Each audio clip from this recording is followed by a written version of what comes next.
This guy should be running up the field, man.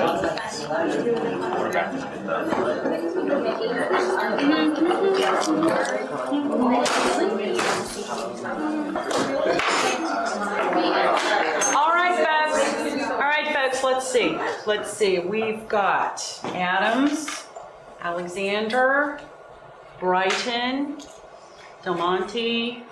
Professor Bell, about that exam next week, will you be providing a review sheet? Excuse me, Sarah, let's wait until I finish roll, okay? I just wanted to know since the test is right around the corner. Don't worry, Sarah. It can wait 5 minutes. Let's see, where was I? Holden, Johnson, Jones, Pryor, Ramsey, Simpson, Tremont. No, don't see her today either. And Zimmerman. Okay. To answer your question, Sarah, I will upload a review sheet into Angel following class today. Okay. All right, let's start class today by discussing the assigned reading, Birches by Robert Frost. Who would like to explain what Frost is trying to say in this poem? Yes, Phyllis? Isn't it about lost youth? He's looking back on when he's young and talking about how he wishes he could go back. That's a good start. Let's focus on... It's one of my favorite poems, but I think it's more about nature than lost youth. Frost definitely sets up a contrast between the village and the forest with the trees symbolizing nature. There's also a parallel between the world and heaven. I write poetry sometimes myself, and I tend to use the same metaphors. It's like in that other poem, I forget which one, where he's like wandering through the woods and he has to go home, but he doesn't want to.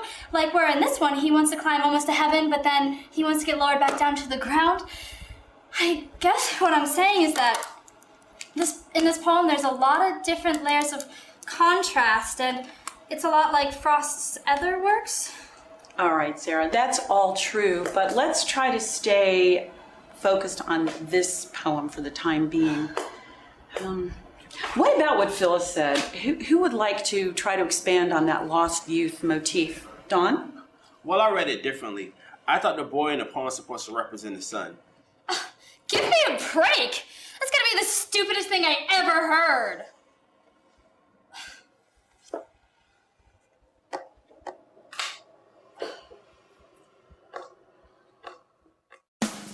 Outbursts from students like Sarah can definitely disrupt an entire classroom discussion. As you saw, Sarah's comments certainly made the instructor and her students very uncomfortable.